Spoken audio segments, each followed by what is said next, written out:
Ashita, you gave us a lot of good things in this week's latest chapter. How is it going, everybody? Sean Ross here, and we're going to be talking about Tokyo Ghoul chapter 151 entitled Get Out. We got some cool reveals, we come to learn some new things about ghoul biology in this week's latest chapter, and we have a reunion and a conversation that most of us have been waiting for quite some time. But after stepping back after reading this week's latest chapter, from what I'm able to take away right off the bat is that the V organization is going to be waiting in the shadows. It is going to be that main antagonist, that main driving force that is going to try to wedge and add some animosity between the humans and ghouls, between our CCG and the GOAT organization as they try to rescue Kaneki out of Dragon itself, because V organization right now wants to keep everything as the status quo. And even though we got a brief glimpse of the foot soldiers of V within this chapter, they are willing to attack both humans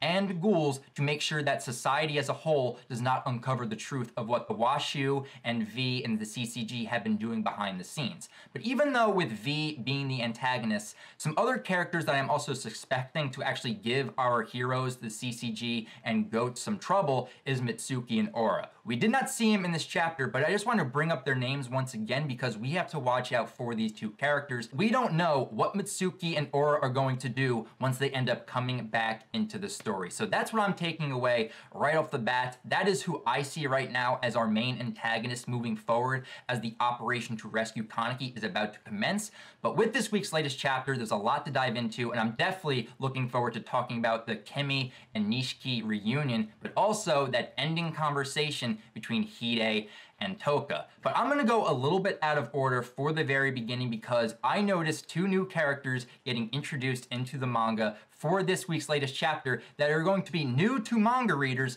but for anyone that has read the light novels has already come to know these characters, and I got a good shock getting to see these faces within the manga. And in case if some of you guys did not watch my live reaction, these characters can be found on page 11 and 13 through 15. And as soon as I saw these characters, I was like, oh my god, we have light novel characters coming into the manga. This is absolutely amazing. But you guys gotta know this. This is not the first time that a light novel character has actually been introduced into the manga. The first character was actually Chihori, our little mouse, the little friend to Shu Tsukiyama. But getting to see these two characters pop up brought a smile to my face. So just in case if some of you guys are unaware about these characters, I'll give you guys a little bit about each of these two characters, with first talking about the ghoul who is wearing the hat in this week's latest chapter, who goes by the name of Akuma Momochi, who is a ghoul that is actually trying to become a musician on the streets of Tokyo. But what's interesting about his character, as you read it throughout many of the light novels, is that he was a ghoul raised by his foster human mother. Very interesting right there. So I was glad to see him pop up yet again in this chapter, and he's got some interesting things that he does in the light novels in Tokyo Ghoul Days and in Tokyo Ghoul Void, so definitely go check out his character in those light novels. But the second guy to pop up is actually a cop that worked with Almon during that 6-month time skip during part 1 in between volumes 8 and 9, and this is Kahoi Moramine. So I really liked getting to see these characters pop up, and even though they had a little bit of a skirmish with those V soldiers, many of you guys who just read the manga would not be aware of these characters because they are only in the light novel, but that is not the case anymore. They are now fully introduced into the story, into the manga of Tokyo Ghoul, and I got a kick getting to see them in this week's latest chapter. But now with that out of the way, let's go back to the beginning section of this chapter and talk about our underground 24th Ward ghouls who just speak utter nonsense and gibberish. And I am in Marade and Juzo's camp where I am reading their dialogue and I can't understand a majority of what they are saying. But surprisingly, Touka is able to make out a majority of their words and sentences, and what we come to learn from them is actually very, very fascinating. They ended up telling us how they ended up taking down the original one-eyed ghoul in his dragon state in the underground. And the way they were able to do this is that they ripped out the eyes from the massive Kagane and slowly but surely it like turned to stone. It just stopped moving. But from this piece of dialogue, we actually don't come to know if this one-eyed ghoul is in fact alive or dead. It's just petrified, almost like turned to stone. So as it kind of stands right now, maybe the one-eyed ghoul could still possibly be alive. He could just be hibernating, or he could just be dormant, waiting for a time just to get out of the dragon state. But this ends up giving Kimi a great idea in how to find Kaneki, because she has noticed by watching Touka, Hinami, and Urei that whenever a ghoul releases their Kagane, it has like this prepubescent eye forming within the Kagane, and it's very similar to how dragon has all these eyes popping up on its Kagane form. So this can kind of be seen as like phase one of the eye forming on the Kagane. And what she ends up deriving from this is that Kaneki is most likely hidden within one of these eyes, and if they can find him, they can end up taking him out of the dragon form, and ends up thanking Ayato for bringing this information, for bringing these 24th Ward underground ghouls to her. That way they can acquire this information. We have this funny scene of Ayato getting very squirmish and being very bashful because he's never been praised by a human before. So with that information, Kimi ends up leaving, going to her computer, and she's trying to come up with ways about how they can actually pinpoint the location of Kaneki within Dragon. Maybe using infrared, maybe using sonar, but before she can actually come up with a solution, we see this hand touching Kimi's, and we get the reveal that we are about to have the reunion of Nishiki and Kimi. And I absolutely love this section. Just watching Nishiki flirt with Kimi is absolutely adorable. Just watching him stroll up with coffee in hand and being like, hey there, you're kind of pretty. Have I seen you before?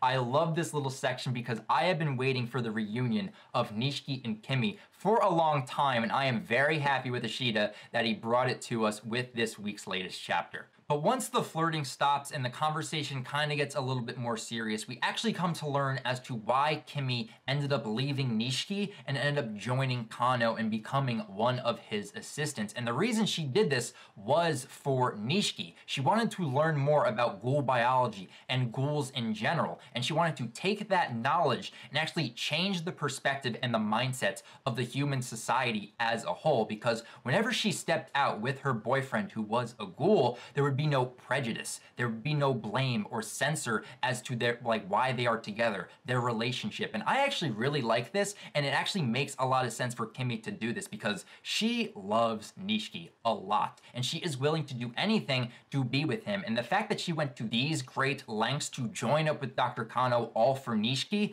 I gotta applaud her for doing that for her man. I absolutely love that. But then Nishiki ends up asking the very important question to Kimi. If you wanted to change the perception of human society, why would you guys create Dragon? Because how many humans has Dragon killed? I am a ghoul, and I am ashamed to be a ghoul since that ghoul creation, Ken Kaneki, the ghoul, ended up killing all of these people.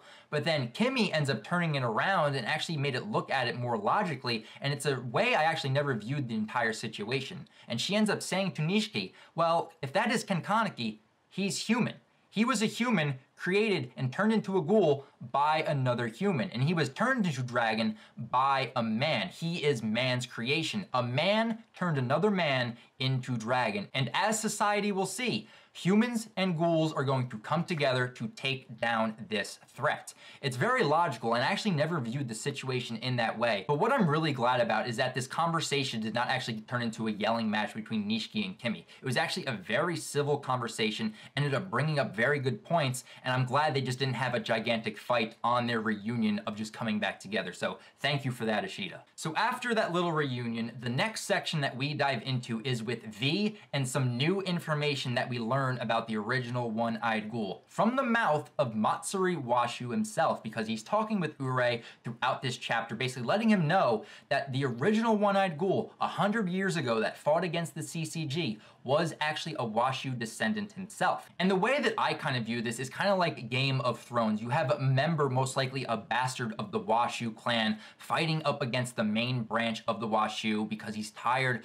of them, you know, trying to blend in with human society, them trying to control human society, and actually being a part of the CCG. Ghouls pretending to be humans. So the original One-Eyed King ended up fighting back against the Washu, ended up getting defeated and pushed back down into the underground. And Matsuri is telling Urei all this, and he's like, this is my blood, my stained blood. But for right now, I need to be in the good graces of the people, so I need to make some advances that are actually in my favor. So I need to talk with the people that actually killed my father. And we have V show up. They try to make quick work of killing both humans and ghouls, Akuma and Moramine, but then out of nowhere, Bunjin ends up showing up, and he has this similar pose that I've seen Urei drawn in very early on in Tokyo Ghoul. But once this V member looks at Bunjin, he immediately backs off, and we just see V kind of go back into the shadows. And this is where, tying back to the beginning of my review, where I am starting to see V as the main antagonist that will be up against our group of humans and ghouls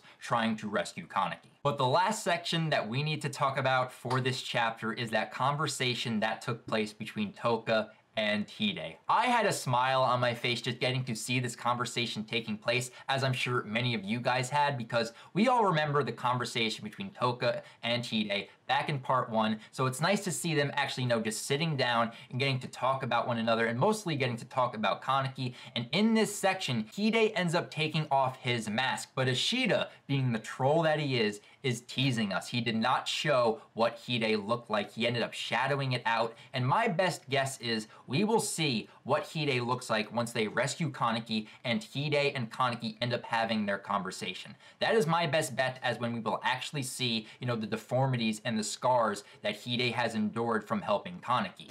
But then, after he takes off his mask, this piece of dialogue by Hide I absolutely loved. So then, I've removed my mask. Time to get beneath yours, Touka.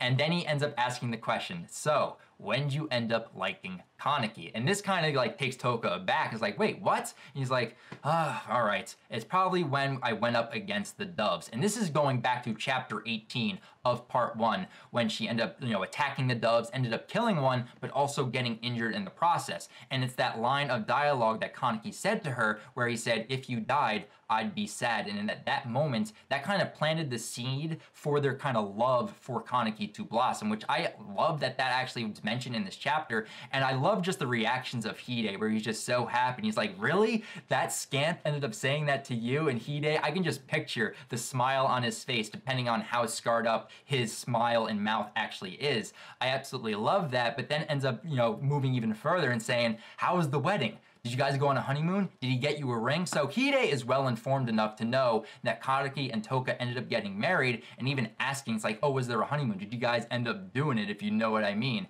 And this ends up triggering to Touka. She's like, ring.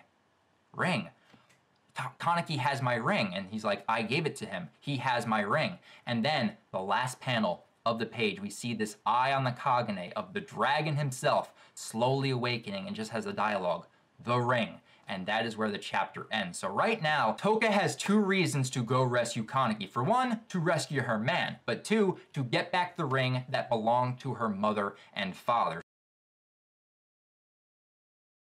So right now, this is the cliffhanger we're left off on. I really did like this short little conversation we had with Hide and Touka, and I loved having that reunion of Kimi and Nishiki. But other than that, seeing V show up surprised me a lot, but the light novel character showing up was a nice treat as well. Overall, a very enjoyable chapter. It's making me happy, and I feel very uneasy being happy after reading a Tokyo Ghoul chapter, because we all know if we start to get happy, tragedy is just around the corner. So guys, those are my thoughts on this week's latest chapter. I definitely want to hear your guys' thoughts and opinions on this week's latest chapter. Did you guys know about those light novel characters? And what are your guys' thoughts on the V organization? Are they going to be that main antagonist moving forward? Or is there a bigger agenda over the horizon with the V organization? But also, give me your thoughts on the Nishiki Kimi reunion, but also that Touka and Hide conversation. So that is going to be it for this review, guys. Until chapter 152 comes out next week,